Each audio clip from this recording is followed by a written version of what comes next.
Good morning students.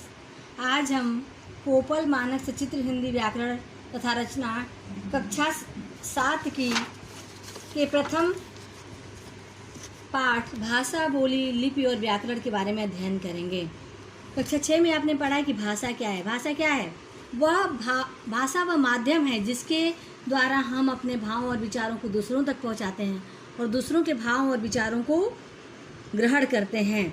जैसे कि आपकी पुस्तक में दिया है कि शिवा, विपिन, रजत और कामिनी अंशुल के जन्मदिन पर पहुँचे और अंशुल ने उनका स्वागत करते हुए कहा, आइए आपका स्वागत है। इसमें मित्रों का उसने क्या किया? स्वागत किया और इस बात को उसके सारे साथियों ने समझ लिया। मित्रों ने कहा, अंशुल जन्मदिन की हार्दिक शुभकामनाएं। अंशुल ने मुस्कुराकर कहा, धन्यवाद साथियों।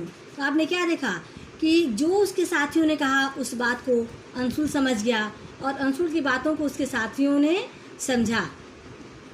अंशुल ने उसी अर्थ में समझाया है जिस अर्थ में उसके साथियों ने समझाया है, उसी भाव में समझाया है। अंशुल ने अपने विचार जिस अर्थ में व्यक्त किए हैं सभी साथियों ने उसे उसी अर्थ में समझा है। इस प्रकार हम कह सकते हैं कि भाषा वह साधन है जिसका प्रयोग विचारों के आदान प्रदान में किया जाता है, अर्थात भाषा वह माध्यम है जिसके द्वारा हम अपने भावों और विचारों का आदान प्रदान एक दूसरे से करते हैं। भाषा के रूप, भाषा के दो रूप हैं, मौखिक भाषा, लिखित भाषा। वह भाषा जिसे हम बोल करके अपनी बातों को समझाते हैं और अगले की बातों को समझते हैं, यह मौखिक भाषा है। लेकिन अगर हम कुछ लिख करके अपनी बातों को उनके तक पहुंचाते हैं या उनकी लिखित बातों को पढ़ करके ग्रहण करते हैं और समझते हैं, तो यह भाषा क्या हुई? लिखित भाषा हुई। जैसे कि आपकी पुस्तक में दिया हुआ है कि श्रीमती भटनागर श्यामपट्ट पर लिखकर मेरा विद्यालय विषय पर अपने विचार व्यक्त कर रही हैं। सभी छात्राएं पढ़कर समझ रहे हैं। तो कौन सी भाषा हुई? लिखित भाषा हुई। भाषा का लिखित रूप ही सबसे अधिक प्रामाणिक माना जाता है, इसीलिए ज्ञान का आदान प्रदान अधिकांशतः लिखित रूप में होता है। इसके अलावा भाषा का एक सांकेतिक रूप में भी है जिसमें हम संकेतों के द्वारा कुछ बातें कहने या अपनी भाषा को बताने का कार्य करते हैं। जैसे लाल बत्ती होने पर हम क्या होता है? हम रुक जाते हैं। और यदि शिक्षिका ब्लैक बोर्ड पर या श्यामपट्ट पर कुछ जैसे कि कुछ इशारे करके अगर बताती हैं हमको खड़ी होकर के, या शिक्षिका मुँह पर उंगली रखती हैं और बच्चे शांत हो जाते हैं, तो यह क्या है? एक सांकेतिक भाषा है।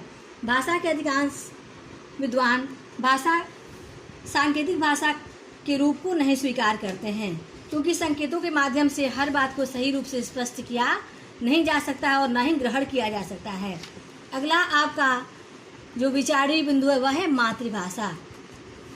मातृभाषा क्या है? वह भाषा जो हमारे घरों में, हमारे परिवार के सदस्यों द्वारा जो भाषा बोली जाती है और जन्म से ही जिस भाषा को हम सुनते और जानते हैं वह हमारी मातृभाषा है। जैसे अगर किसी के घर में पंजाबी बोली जाती है तो पंजाबी उसकी मातृभाषा है। किसी के घर में अगर केरल का है और मलयालम बोली जाती है तो मलयालम उसकी मातृभाषा है। हमारे आपके घरों में भोजपुरी बोली जाती है, भोजपुरी हमारी मातृभाषा है। इस प्रकार हम कह सकते हैं भाषा या वह भाषा जिसे बच्चा अपनी माँ तथा परिवार के अन्य सदस्यों से सीखता है उसे मातृभाषा कहते हैं। राष्ट्रभाषा। राष्ट्रभाषा क्या है? राष्ट्रभाषा वह है जो किसी भी राष्ट्र, संपूर्ण राष्ट्र में या राष्ट्र के अधिकांश भूभाग में बोली जाती है, उसे राष्ट्रभाषा कहते हैं। जैसे भारत की राष्ट्रभाषा हिंदी है, इंग्लैंड की राष्ट्रभाषा अंग्रेजी है और पाकिस्तान की उर्दू।